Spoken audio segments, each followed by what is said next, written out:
If you've noticed that getting wins in Warzone has gotten dramatically harder, you're not alone, and this video today is going to be a world shifter for you.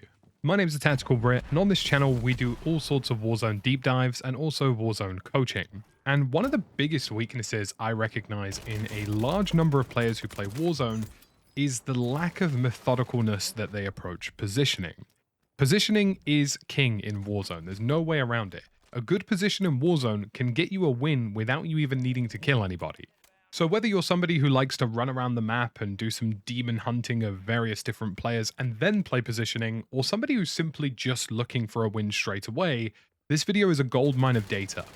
Very recently, I have been attempting a Warzone world record, going for the duos win streak world record, and as of this video today, we are on a 10 win streak in duos without losing a game.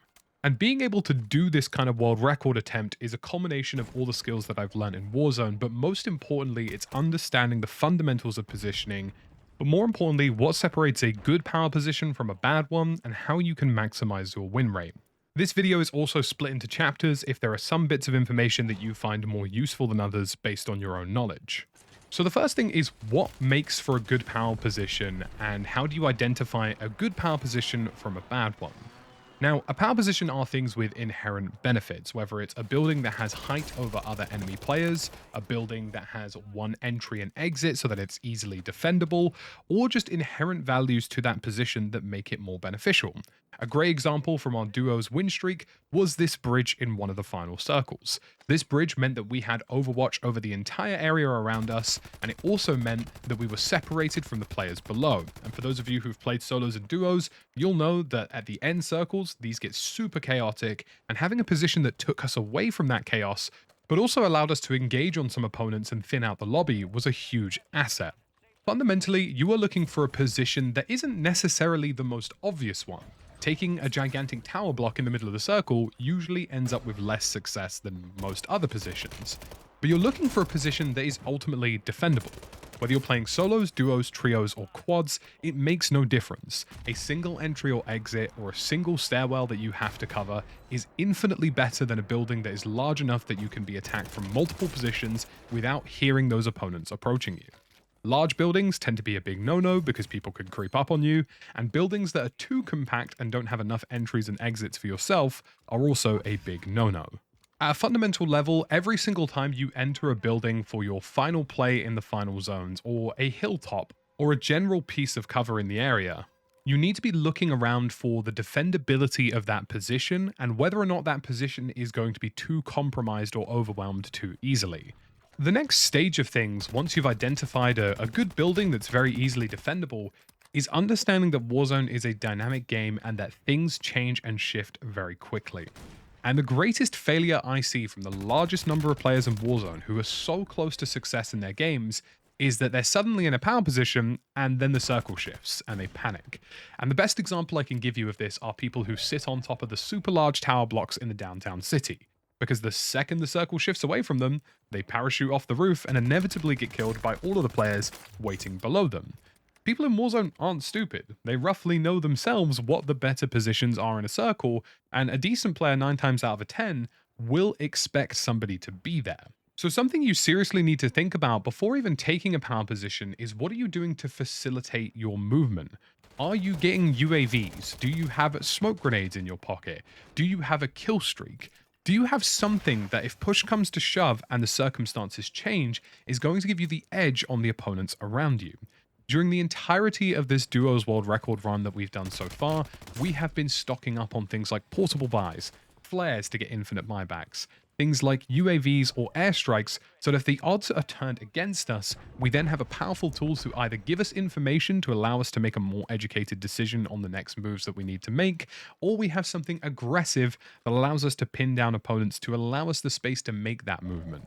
I think at the bare minimum, even if you don't have something like a UAV and you haven't gone out of your way to purchase one, something like a cluster strike or an airstrike can really be the difference between winning or losing a game in those final circles, because final circles fundamentally come down to splitting hairs. The third biggest thing that we're going to talk about in this video today is something that I see lots of players failing to do. When players take power positions, the biggest failure I see them regularly replicate and do over and over again is that they don't play honest to the failures or drawbacks of that power position. Take the bridge example I gave you earlier.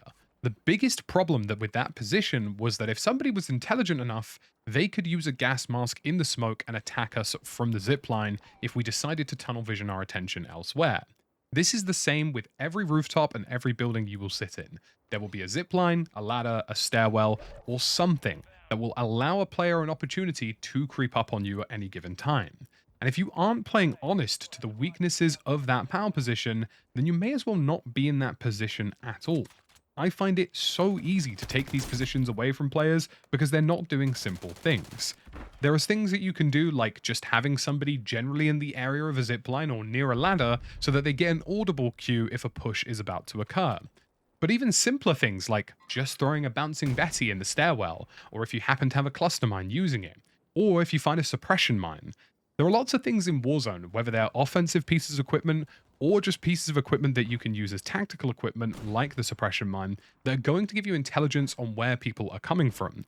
So even if you yourself are not actively watching that location and sitting there expecting something to happen, you can still play your game with the comfort and confidence that that position is still being observed. It's a really important thing to understand the drawbacks of your location, not only in terms of those defensive weaknesses, but also in terms of your next rotation. The bridge example is something I'm going to come back to again here, because this was a phenomenal piece of play from me and Jaff. We knew that everybody knew we were on the bridge, and all of a sudden we had to leave it. So we decided to take the more obscure play by dropping off the back of the bridge and flanking our opponents. And it's things like that that are super critical.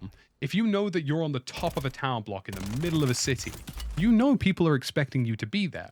And if the circle starts pulling away from you, you need to move sooner rather than later, because the longer you wait, the more you're opening up those vulnerabilities within your own position. So understand the defensive flaws, whether it's ladders, zip lines, or stairwells, and make sure that you're protecting them either with yourself or a piece of equipment. And secondly, understand that if you have to move, you need options. If that's giving yourself smoke grenades or UAVs, if that's having an airstrike, or even if it's just having a coordinated plan for escape between yourself or the people you're playing with, that you're going to run down a stairwell or go through this exit, that is infinitely better than having no plan at all. In a similar line to having an exit plan, knowing when to break protocol is really important as well.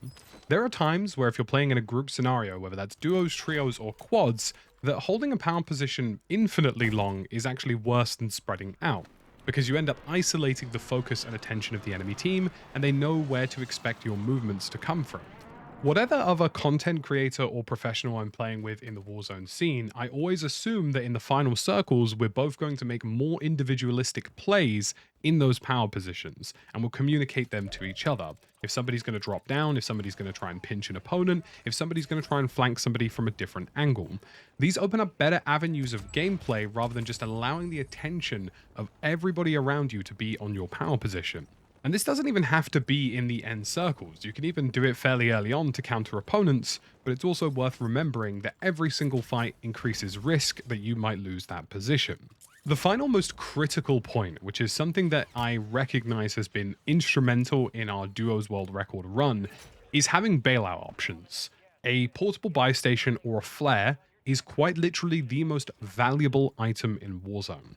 Now, it doesn't matter how perfectly you play Warzone or how perfectly you play a position. Unexpected things are going to happen. You might get javelined, RPG'd, you might have some random nonsense occur that you simply weren't anticipating in any way, shape, or form. You might just have somebody catch out one of your teammates and make a really silly play, but ends up getting one of your mates down or getting him out the game.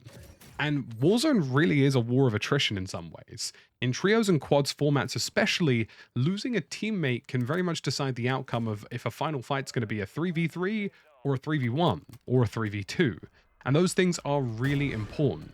So having a flare or having a portable buy station and looking for those actively in the map and progressively looting towards your final end goal is exceptionally important for this game. Everybody in Warzone makes mistakes regardless of your caliber, and giving yourself bailout options or gaps to fill those mistakes is absolutely huge.